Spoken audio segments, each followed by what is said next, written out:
What's up, guys? This is part 2 of my K969 rebuild series, and in this video I'm going to go over the metal differentials you can get for them. I run a rear-wheel drive setup, so I have to lock my rear diff, so I'm going to show you a method you can do that with these metal differentials you can find pretty much anywhere, either on Amazon, eBay, or even AliExpress. And I mean, they're okay, but they're not the greatest when it comes to their design, and I'll go over that. Locking these the way they come stock is kind of a pain. You can try, but eventually they usually come loose over time. So it's very difficult to get these to stay locked, but I actually have a method to actually fix that to where they can stay, when you lock them, it'll stay locked and basically turn them into a rigid rear axle. So I'll show you how to do that. And then the only other problem that I really have with these is the little gears, little teeth on the gear are kind of square shaped. These are a little bit worn out, but they're a little bit more square when you get them out of the box. And that's pretty annoying because you really want them to be more like this one, where they're like little triangular shaped teeth, which is better. But I mean, they do wear down over time, so they get more triangular shaped as they get worn down, but they won't work with plastic spur gears. So if you use some of the stock gearing that are plastic, it'll just eat through those little plastic teeth, as you can see here. So so yeah, you can't run the little plastic gears with these metal diffs, and I'll go over these spur gears and metals, because I use the metal spur gears and stuff, and I'll go over that in the next video. I'm just going to cover the metal differentials right now, but I actually have, like I said, I have a method to lock these to where they don't come loose, and you can see on this one, also on this one, I use a Dremel to grind down in between each little tooth there to make a more triangular shape, as you can see. So that's one way to kind of fix that, but I really don't like doing that. That was pretty annoying. So chances are I'm going to end up running this one, but if you don't have any other option and you're just looking for a quick metal differential that you can find out there, these are the easiest ones to find. They're pretty cheap. I mean, usually like 15 bucks for a set of 2, but that kind of changes depending on where you get them from. So yeah, to actually lock these, they come with a little lock nut. Get this thing. Tiny little lock nut that goes in there on top of that screw that sits on top of that bearing. And it's really difficult to actually get any needle nose or anything in there to hold that nut still, which, as you can see on this one, I actually grinded away some of the metal so I can get my needle nose to hold the locking nut. But even if you do get a chance to hold that locking nut and then try to tighten the screw that is in there, it still eventually comes loose, because this little bearing, as you can see, it can't sit all the way down flat in there. There's actually a gap underneath, because you can see the edges hit the curve. It's like curved inside there, so they can never really sit flat. So it always comes loose, and the screw that's inside here is pretty garbage. So I would suggest swapping that out with a better one.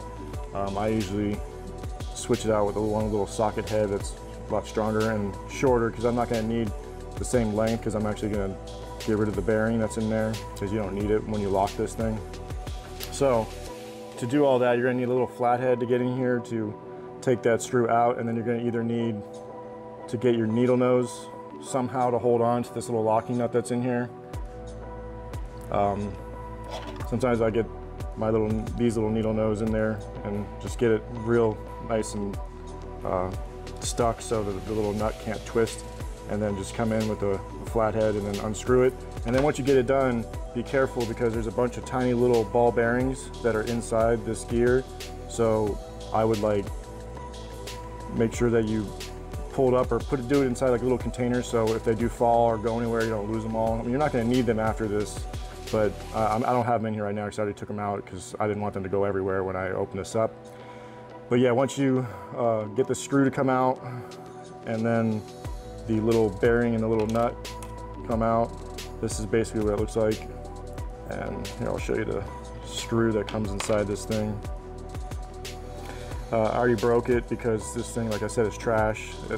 Two little tabs, it's almost like a T-shape, tabs of metal, and then you use a flathead. But they break off really easy. If you tighten it too much inside there, it'll break.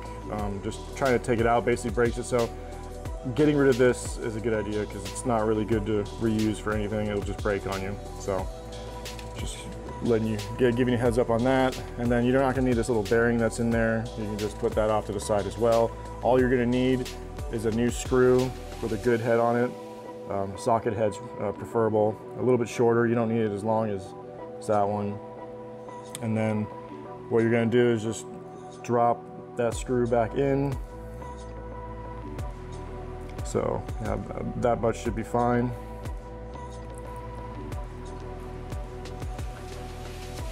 This is a little tricky to do. I'm not gonna do it on camera. I already did it on this one. As you can see, you just put the little lock nut in there and then tighten it down. So get rid of all the little ball bearings that are in this gear. Throw that back on. So looks something like that. And then the other part, just line that back up again. And then the tricky part is you're gonna have to get this nut inside there. You have to hold it in there with needle nose. And then you're gonna have to come in from the other end with your screwdriver, and then you have to hold that nut while you tighten the screw, and it'll end up, you know, coming out like this one.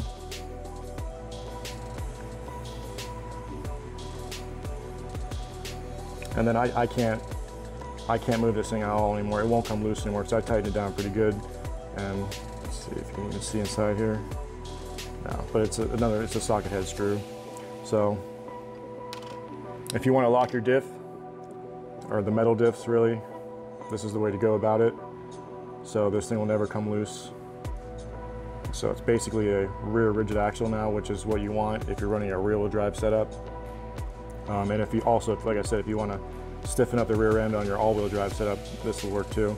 But like I said, you don't want to use these metal diffs with the plastic gearing. You're going to have to swap out to the metal gears, which, like I said, I'll go over in the next video.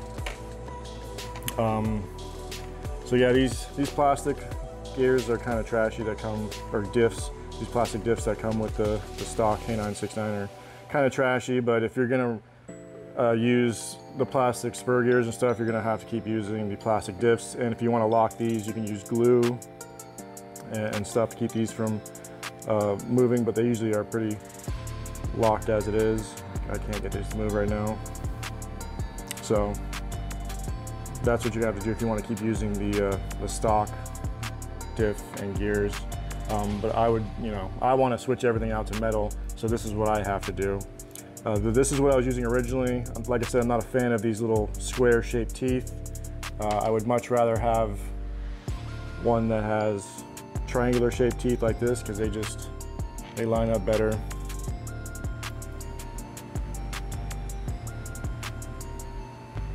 Yep. Yeah, those are much better than these.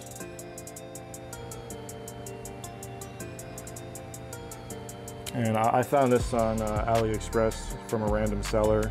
This one's nice.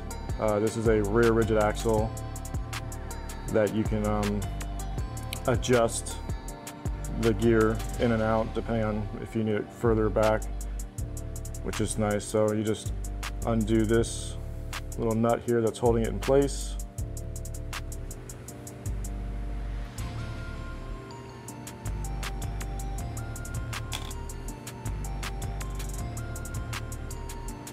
And then this comes off, and then these are little spacers depending on how far back you want to move it.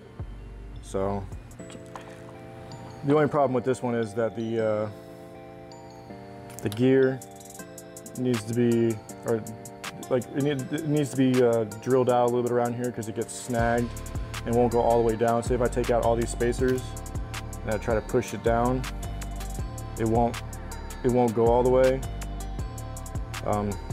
like even with a lot of force, and these things are sharp, so it's kind of hard to do this with your fingers, but I can't get it to go all the way down. So it's like, it's causing, there's too much friction on the inside here, so I'm gonna have to just slightly just shave it down with some sandpaper, maybe even the Dremel. I don't want to go too far to make it too loose or anything. But yeah, it still needs a little bit of work to get that to fit perfectly, because I want it to slide all the way down, and then I just use, you know, however many spacers I need to make sure that it lines up with the spur gear and everything, without being either too tight or too loose on the gear. So this is a nice little option. This one was actually very hard to find, and it was kind of like a guess whether I was going to get what I thought I saw in the pictures on AliExpress, where there's multiple different styles of these differentials they had on that website, and it was hard to tell if what was in the picture is what I was going to actually be getting. And I think luckily this is exactly the one that I thought I was going to get, because there's all kinds of different styles. They have front one-ways and like half plastic, half metal diffs, you know, like a plastic gear with the metal part here, and then, you know, all metal. So there's a few different options, but luckily what I saw in the picture is what I got in the mail, because sometimes you never know. It's like playing a lottery if you're actually going to get what you see in the pictures when you order some stuff from China. So I'm happy that I actually got this. The only difference is that it is shorter than, say, this one is. If I line it up there, you can see it's actually significantly shorter by about 4 to 6 millimeters. So you're gonna have to make up that distance with the CVDs. Now, I will talk about CVDs in one of the other videos. I have extended CVDs that will be able to reach this, but if you're using the stock CVDs, they would not be able to reach this one. The stock CVDs also barely reach this one, because this is actually even shorter than the stock plastic differential.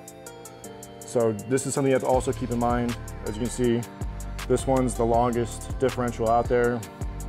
So this works with the stock CVDs, no problem. But when you switch one of these in there, the stock CVDs just barely, they barely just sit right in here. Sometimes they're almost out here, depending on, well, I mess with the distance for camber and everything too. So if you're messing around with that, you could pull it almost all the way out to here to where it's barely reaching. And you obviously want it to be a little bit deeper in here. So that's something to be aware of. And like I said, I have extended ones that I'm going to be using with this one, because the stock ones aren't long enough to reach this. So I'll cover that in another video.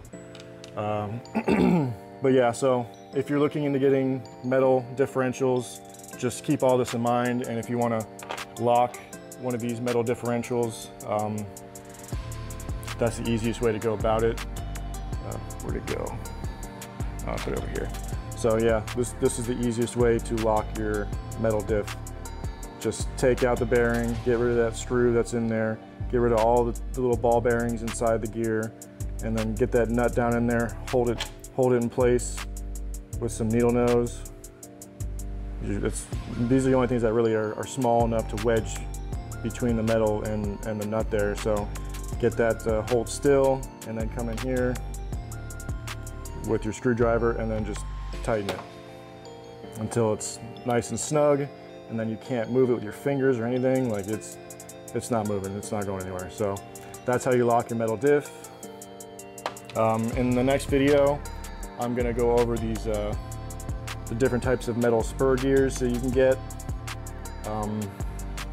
There's two different options that are out there,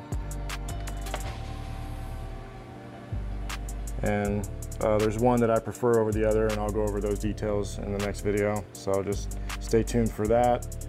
But yeah, so that's it for the differentials. I hope you learned a little bit of something in this video, and I'll see you guys in the next one.